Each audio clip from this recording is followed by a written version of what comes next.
All right. Well, good afternoon. My name is Charlotte, Hi, I'm Jay, and and today we're discussing sports, and we draw parallels with psychology, learning languages, etc. well, how did you want to start this off? Because we've already been discussing. So, Yeah, let's discuss some parallels we can think of, like say psychology. Do you think that sports can help you to cope with some psychological issues if you have some? well, like a lot of people say this. It's actually the first thing that's recommended to anyone. Like, there's kind of the phrase "clean body, clean mind," so on and so forth. I mean, yes, of course. But I think it is a little bit oversubscribed. I actually have experience of this myself. But yes, of course, yes, I do think that it is helpful, just without a doubt, of course. If you're in like a really bad place, some people, I've known people who just like get into a real rut where they're stuck indoors all day and they just don't have like the emotional energy or physical energy to do anything. Finally, they go outside and go for a walk, and it like really refreshes the brain, of course, even though it takes a lot of like mental effort.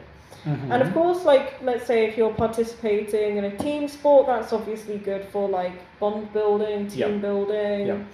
You're learning a new skill as well, and you are doing something useful for your body. So, like, it's just not realistic to say that it's bad for you in any way. However, I do think there is a tendency, actually even among doctors, to prescribe sport as kind of like the be-all and end-all of anything. And when I say sport, really I mean exercise. Yeah. I have experience of this myself, as I said. I've even been to a doctor. When I was in my final year of university, I was struggling a lot, and I went to a doctor. And the only thing she said to me was to do exercise. I was like, I already do exercise, actually. So, yeah, that was kind of when I started So to were exercise a you lot. offended when they said that you should do exercise? Just was it like, did it sound judgmental or something? Well, it's very patronising and Patronising. dismissive. I'm sure it does help a lot of people, but like there is just like this tendency to assume that anyone struggling mentally just needs to like touch grass. It's like, dude, I already touch grass. Like there's something more at play here. And a lot of my friends have a similar thing. Of course, we're talking about the UK here. So I do think exercise is useful and healthy, but it shouldn't be. I do think it's kind of overhyped. Maybe a little bit. So sorry, what are your thoughts on that? I quite agree with you, but so in what aspects it can be helpful? For example, it can change your body image. Sometimes it doesn't help.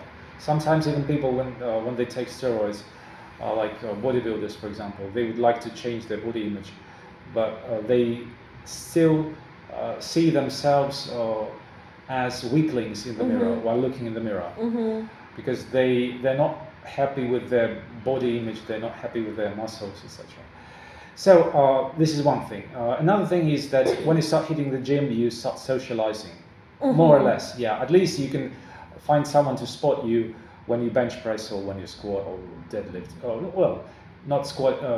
So any type of exercise, if you need a spotter to take care of you, especially if you lift heavy weights.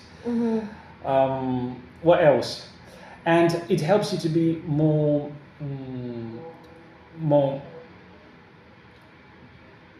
just to be stronger in different ways, psychologically stronger sometimes, not to be afraid of difficulties. Yeah, so this is important. That's true, actually. Yeah, that's something that I didn't even think of. But yeah, you're absolutely right. Like if you're creating a new body and you have health goals, the whole point is that you're pushing yourself beyond that and learning both how to kind of like overcome an obstacle, let's say, and also like to create goals. So actually, yeah, you've got a good point there. Actually, that is very important. I 100% agree. I think we can say like we can is a good motto for an athlete. We can, because when I think about language and well, in general, when I think about pronouns, for example, if we use I want is a childish attitude. It's something that comes from your id. from your subconscious or unconscious.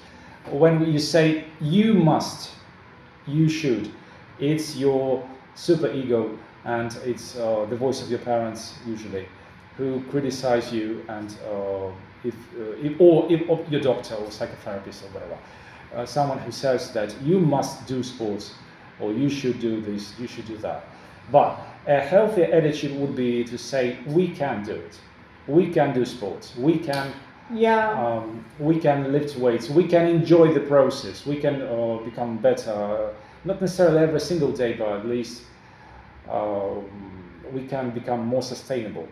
That's very true. Kind of like bringing it back to what I was talking about in the audio part at the beginning with my PE classes at school. I talked about how PE was kind of like, was like the arbiter of the social hierarchy. So the people who were good at PE were popular, the people who were bad at PE were unpopular. Not like solely because of that, but you get the idea. And when I was in PE at school, like I theoretically would have enjoyed many of the things that we did, but we were never taught how to do them. It was essentially just do them. Yeah, just do. And we also had the thing where like you had to pick teams. I was always chosen last every single time. Oh, I'm sorry. Oh, yeah, it's right. I expected that, but I was terrible. I hated PE, and I was very unpopular. And like I think just the way kind of the schools approached PE was just terrible. And like, but a lot of people, as I said, like in the audio part in the UK, a lot of people can relate to this. I don't know what it is, but it just. Now I do exercise. I take care of myself, but like a lot of people have that experience, and it kind of destroyed, I think, any love towards sports that a lot of children had throughout the 90s and 2000s, maybe earlier too. Yeah. And let's draw some parallels with language learning and sports. So I think that when we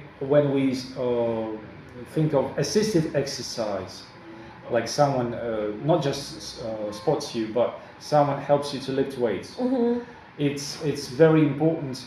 And we can do the same in language learning. For example, you can help me out with words, you can suggest some good phrase, etc. So this is important. Yeah, for both you need a good coach or teacher. Yes. Absolutely. You can also think of special training program, both in language learning or in some sports, tailored for you, specifically for you. Yeah, absolutely. Because you should know your level, you should know, you should set some goals, and you should do something to achieve your goals, or at least to make the process enjoyable. I think it's much more important to enjoy the process. Yeah. Because not everyone becomes Mr. O, for example, in bodybuilding, or like I don't know. Not everyone becomes a world champ. Yeah. But you should enjoy the process. Like you should be proud to say, "I'm a recreational athlete." If you like it, if you really like it.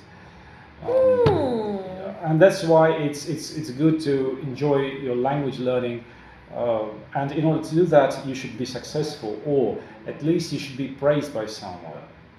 So we should tell our listeners that if there are some English teachers here, they should be more they should be more helpful. They should try to sound positive. I was kind of thinking about something as well while you were speaking. Like if someone, for example, has awards or accolades, or like says, yeah, I'm really good at like whatever sport, it's about weightlifting. I don't think it's, everyone's like, that's really cool. Not all the time, of course, but generally it's like quite praised. Even I can't really think of like the exact word I want to say in English. Like with languages, I don't know, how can we compare it like to that? Because like obviously with sports you can get like these things to show that you've reached a certain level, much like you can in languages. But when you get to like the top levels, so like for example in a martial art or with weightlifting, where you're doing like literally like superhuman things. Well, what would be the language equivalent of that? A near-native level or a native level, which is, I can give some examples, like someone like Mike Israetel. Michael Zretel, who was taken to the United States at the age of 7, and now he's reached a real native level in English. So his English is impeccable and absolutely undistinguishable from an educated native speaker.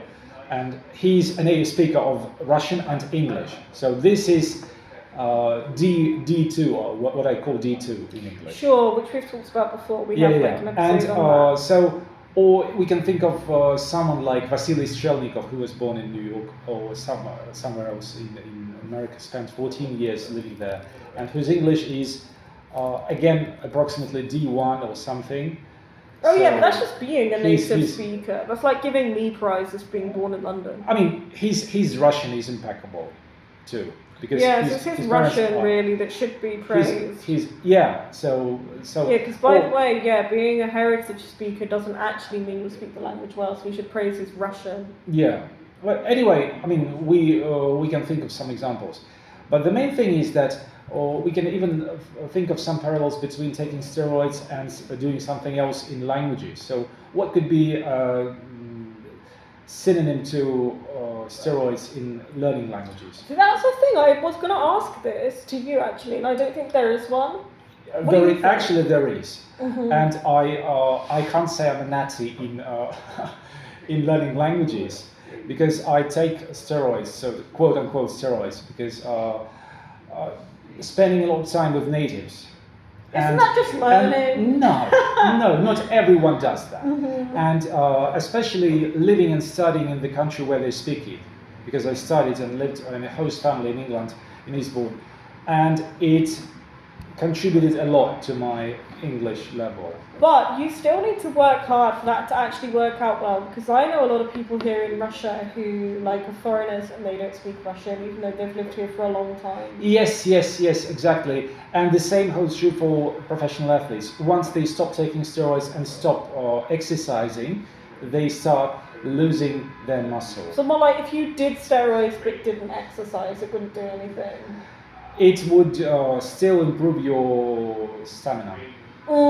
Okay. You will still gain some muscle. But yeah, if you're living in a foreign country and you're learning the language of that country, at you least, still have to put in work. At least you improve your listening comprehension skills, even if you do not spend a lot of time talking to someone else. You've got to put the effort in. Yeah, but again, it's important to do it regularly. I mean, to spend a lot of time with natives, preferably to live and study in the country where they speak it. And of course, you should make your process enjoyable, because once you realize that you're a loser, you feel like a loser in sports or in learning languages, you actually abandon the idea that you will ever succeed in it. Well, sure. I mean, of course, for anything that you want to set your mind to, that you have, even the vaguest desire of being good at, you really have to, dedicate basically your life.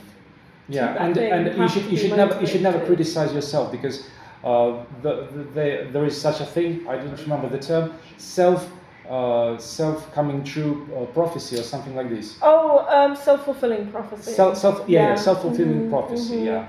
So if you don't want to have such a thing, so that's why. Sure, you don't want to sabotage yourself. Be positive with your students. Help your students to learn languages and enjoy the process. Yeah, same goes with sports. Work hard, play hard. That's not what I wanted to say, but I think that's and be good. A good way. Yeah, be good. As always. Be good. Bye. There we go. Bye.